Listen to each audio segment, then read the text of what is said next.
ఓం నమో భగవతే శ్రీరమణాయ. 14వ ప్రకరణము ఆధ్యాత్మిక మేధావులు. ఇందులోని 2వ భాగం మొదలు పెడదాం. 4 శ్రీ నటనానంద స్వామి. వీరి పూర్వాశ్రమం పేరు నటేశ ముదలియార్. ఎలిమెంటరీ స్కూలు ఉపాధ్యాయుడు. వివాహం జరిగిన కొన్నాళ్లకే జ్ఞానతిరట్టు అనగా తమిళంలో వివేకానందుల జ్ఞానయోగ సారం అనే గ్రంథాన్ని చదవడం జరిగింది. ఆ గ్రంథ మొదలి హృదయంలో వైరాగ్యాన్ని జ్వలింపచేసింది. గురువు లేక ఆత్మోపలబ్ధి సాధ్యం కాదని భావించి అందుకొరకై అన్వేషణ ప్రారంభించాడు. ఎవరో మొదలికి మహర్షిని గురించి తెలుపగా స్కందాశ్రమం వెళ్లి మహర్షి సన్నిధిలో గంటల తరబడి కూర్చున్నాడు. కాని మహర్షి ఆయనను పలకరించలేదు. విషాదంతో ఇంటికి తిరిగి వచ్చాడు. గురువును అన్వేషించడం మాత్రం మానలేదు. కాని ఎవరి పట్ల గురుభావం కలగలేదు. చివరికి మొదలికి జీవితంపై విరక్తి కలిగి కాశ్యాంతు మరణాన్ముక్తి అని భావించి కాశీ వెళ్లడానికి ప్రయత్నించారు. కాని ఆ ప్రయత్నాలు ఫలించలేదు. చివరకు శ్రీరమణులే శరణ్యమనుకుని స్వామికి మొదలి ఉత్తరం రాశాడు. అందులో స్వామిని తాను ఇదివరలో దర్శించిన సంగతి, తన పరిస్థితి తెలియపరిచాడు. స్వామి దర్శనాన్ని అనుగ్రహించమని కోరాడు. 1 నెల రోజులు గడిచిపోయాయి. జవాబు రాలేదు.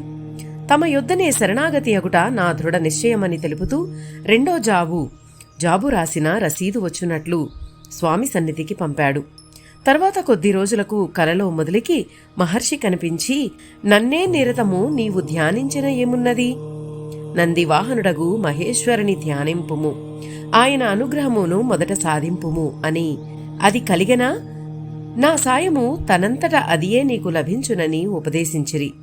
ఆనాటి నుండి మొదలు ఈశ్వరుని ధ్యానం చేయడం ప్రారంభించాడు. అంతలో ఆశ్రమం నుండి నీవు వచ్చి ప్రత్యక్షంగా వారిని దర్శింపమని జాబు వచ్చింది. ఆ ఉత్తరం చూసి ఆనందోత్సాహాలతో మొదలి అరుణాచలం వెళ్లాడు. అరుణాచలేశ్వరిని దర్శించి ఆ రాత్రి దేవాలయంలోనే గడిపాడు. మర్నాడు మధ్యాహ్నం సహ ఉపాధ్యాయుడు జేవి సుబ్రహ్మణ్యయ్యర్తో కలిసి మొదలి స్వామిని దర్శించెను. 5-6 గంటలు అక్కడ గడిపినా స్వామి వారిని పలుకరించలేదు. ఆశా నిరాశలతో మొదలి ఇంటి ముఖం పట్టాడు. అయినను తర్వాత ప్రతి మాసము మొదలి స్వామిని దర్శించేవాడు. కాని తన విషయాన్ని చెప్పుకోలేకపోయాడు. ఓపిక పట్టి ఒకనాడు మొదలి నోరు తెరిచి స్వామి అనుగ్రహం గురించి జనులు పరిపరి విధముల చెప్తున్నారు. దాని నిజస్వరూపం తెలుసుకుని అనుభవింప కోరికగా ఉన్నదని స్వామికి విన్నవించాడు. స్వామి ఎప్పుడునూ నా అనుగ్రహమును ఇస్తూనే ఉన్నాను, నీ వర్ధము చేసుకోలేకపోయినా నేనేమి చేయగలను అన్నారు. వేయక వేసిన ప్రశ్నకు స్వామి నుండి భావగర్భితమైన జవాబు వచ్చింది.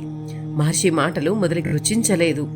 కొద్ది రోజులకు మళ్లీ స్వామి కలలో కనిపించి, 2 కనుబొమ్మలను ఒక విషయాన్నే చూస్తాయి, అట్లే నీ దృష్టిని ఒకచోటనే నిలుపుము, బహిరంతర్ విషయముల దేనిని లక్ష్యంపకము, అంతా నానాత్వము పోవునని ఉపదేశించారు. ఆ స్వప్నంలో ఇచ్చిన ఉపదేశాలని మొదలి కొంతకాలం అవలంబించాడు. తర్వాత జరిగిన విషయం మొదలి వాక్కులలో, నాకింకొక కల వచ్చింది. మా నాయన మహర్షి కనపడ్డారు. మహర్షి మా నాన్నను చూపి, ఎవరియ్యనా అని అడిగారు. మా తండ్రి అని చెప్పాను. కాని నిజతత్వాన్ని చెప్పడం లేదే అని సంకోచిస్తున్నాను. మహర్షి సాభిప్రాయంగా మందహాసం చేశారు. మళ్లీ నేను వ్యవహారమున మా తండ్రి, పరమార్థమున కాదు, నేను దేహాన్ని కాదు కదా అన్నాను. మహర్షి అంత నన్ను దగ్గరకు తీసుకుని ప్రథమమున నా శిరస్సుపై తమ హస్తాన్ని ఉంచారు. తర్వాత నా హృదయమున దక్షిణ పార్శ్వమున వేలితో ఒత్తారు.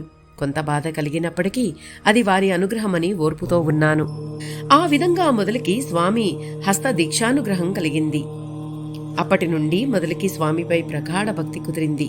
వైవాహిక జీవితం ఆత్మోపలబ్ధికి ఆటంకమని తోచి మొదలి 1926లో స్వామిని తనకు సన్యాసం స్వీకరించడానికి అనుజ్ఞయిమ్మని వేడుకొన్నాడు. స్వామి సన్యాసాన్ని ప్రోత్సహించరు.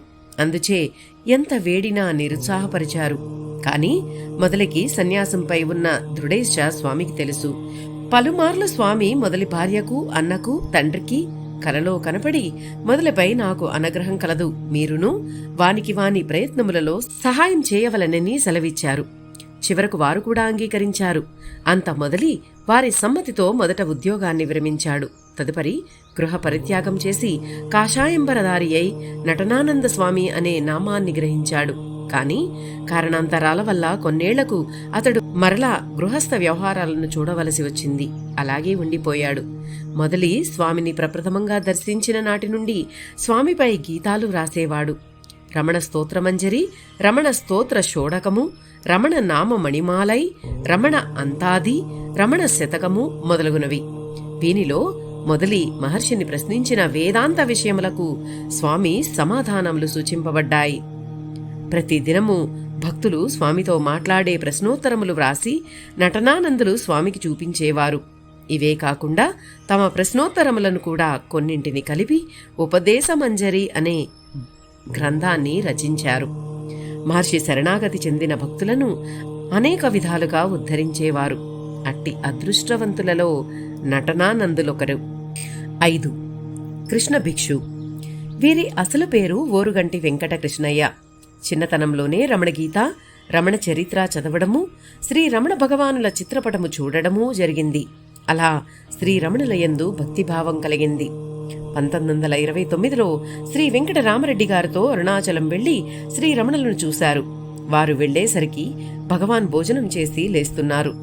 కృష్ణ భిక్షువును చూడగానే భగవాన్ కన్నులు చిన్నవి చేసుకుని ఏదో చిత్రమైన చూపు చూశారు.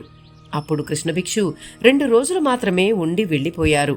ఇంటికి తిరిగి వెళ్లేటప్పుడు భగవాన్ను కలిసి, భగవాన్, నాకేమన్నా మంచి మార్గం చూపండి అన్నారు. భగవాను వారి గాయత్రీ జపం చేస్తున్నట్లు తెలుసుకుని, అట్లాగే గాయత్రీ జపం చేసుకోండి, ప్రాణాయామం చేయకండి అని చెప్పి అద్వైత దృష్టి మానకండి అన్నారు. 1930లో రెండోసారి రమణాశ్రమానికి వచ్చి నెల రోజులుండి వెళ్లారు. ఆ సంవత్సరంలోనే మళ్ళా రమణాశ్రమానికి వచ్చారు.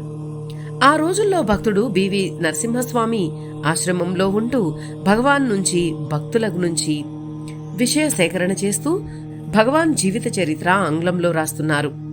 ఆ వ్రాత ప్రతిని కృష్ణభిక్షు చదివి అట్లాంటిది తెలుగులో వ్రాయుటకు భగవానుల అనుజ్ఞ పొందారు. వారి ఆంగ్ల రచన ఆధారంగా చేసుకుని తెలుగులో శ్రీవారి జీవిత చరిత్ర సిద్ధం చేసి వెళ్లారు. తరువాత వీలైనప్పుడల్లా శ్రీ రమణాశ్రమానికి వెళ్లేవారు. ఆశ్రమానికి పరిచితుడవడం వల్ల భగవాన్తో సహా అందరూ కృష్ణయ్య వచ్చాడనేవారు. మొదటి నుండి కృష్ణ భిక్షువుకు భగవాన్ దివ్యపురుషుడన్న భావం. కష్టం వస్తే రమణా అనుకుంటే సరి, కలలో భగవానో వారి చెయ్యో కనపడి ఆ బాధను తుడిచేసినట్టు అనిపించేది వారికి. కృష్ణభిక్షు శ్రీరమణుల పూర్తి జీవిత చరిత్ర వ్రాసి దానికి శ్రీరమణనీల అని పేరు పెట్టారు.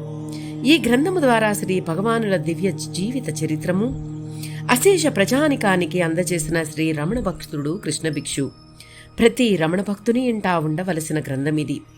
శ్రీ కృష్ణభిక్షు 1981లో తమ భౌతిక దేహం వదిలి శ్రీ రమణ భగవానులలో ఐక్యమొందారు. ధన్యాత్ముడు కృష్ణభిక్షు. 6. శ్రీ ప్రణవానంద స్వామి. వీరి పూర్వనామధేయం సర్వేపల్లి నరసింహము. వీరు కావ్యకంఠ గణపతి ముని శిష్యుడు. తరువాత వారితో కలిసి శ్రీ రమణ శిష్యులయ్యారు. భగవాన్ కొండపై ఉన్న నాటి నుండి వీరికి భగవాన్తో ప్రత్యక్ష పరిచయం ఉంది. 1910లో భగవాన్ని విరూపాక్ష గుహలో ఉండగా ప్రప్రథమంగా దర్శించారు. భగవాన్ దృష్టి వారిపై ప్రసరించిన ముహూర్త మాత్రంలో వారిని చిరకాలం వేధిస్తున్న ఆధ్యాత్మిక సందేహాలన్నీ తొలగిపోయి గొప్ప శాంతి, ఆనందంలో మునిగిపోయారు. ఆ అనుభవానికి ఉప్పొంగిపోయారు. వేదోపనిషత్తుల సారమే రూపంగొని భగవాన్ శ్రీరమణ మహర్షిగా అవతరించిందని సంభ్రమాశ్చర్యాలలో మునిగిపోయారు. ప్రణవానందులు కొంతకాలం వేలూరులో తెలుగు ఉపాధ్యాయ పదవిలో ఉన్నారు. 1911లో హంగ్రీస్ అనే ఆంగ్లేయ పోలీసాధికారికి మున్షీగా తెలుగు నేర్పడానికి నియమింపబడ్డారు. ఆ సంవత్సరం తెలుగు నెలలో గణపతిముని హంగ్రీసులతో కలిసి మహర్షిని చూశారు. శ్రీ మహర్షుల ప్రధాన ప్రబోధం నేనెవడను అను ఆత్మవిచారణ మార్గమే ముక్తి, మోక్షమని వారి అభిప్రాయం. ప్రణవానందులు అప్పుడప్పుడు తమ ప్రసంగాలలో శ్రీ భగవానులను గురించి చెప్పిన సంగతులను సేకరించి భగవాన్ స్మృతులు అనే పేరుతో చిన్న పుస్తకంగా ప్రచురించారు. ప్రణవానందులు భగవాన్ అరవంలో వ్రాసిన అనేక రచనలను తెలుగులోకి అనువదించారు.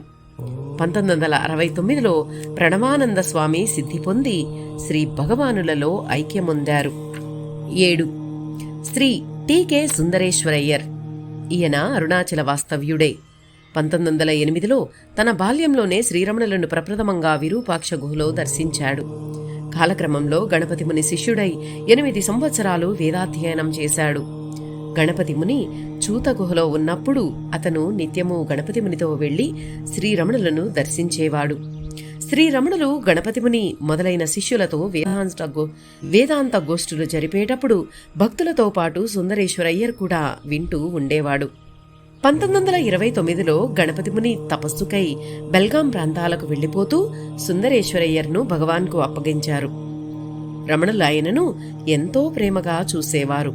ఆయన కూడా భగవాన్ను భక్తితో సేవిస్తూ ఆశ్రమ కార్యక్రమాలలో ఎంతో సాయం చేసేవాడు. ఒక రోజున సుందరేశ్వరయ్యర్ కోరిక ప్రకారం శ్రీరమణులు ఆయనకు ఆయన ఇష్టమైన రామచంద్రుని సాక్షాత్కారం అనుగ్రహించారు. ఆయనకు తమిళము, సంస్కృతము, ఆంగ్ల భాషలలో చక్కని పాండిత్యం ఉంది. పత్రికలకు ఆశ్రమం గురించి వ్యాసాలు పంపేవారు. నూల్ తిరట్టు అను రమణ గ్రంథ సంపుటికి అవతారిక వ్రాయమని భగవానులు ఆయనను నియోగించారు. దీనిని బట్టి ఆయన యోగ్యత, భక్తి స్పష్టమగుచున్నది. శ్రీరమణ భగవానుల అనుగ్రహం పొందగలిగిన శ్రీ సుందరేశ్వరయ్యర్ ధన్యజీవి. ఓం నమో భగవతే శ్రీరమణాయ. 14వ ప్రకరణము ఆధ్యాత్మిక మేధావులు. ఇంతటితో ముగిద్దామండి.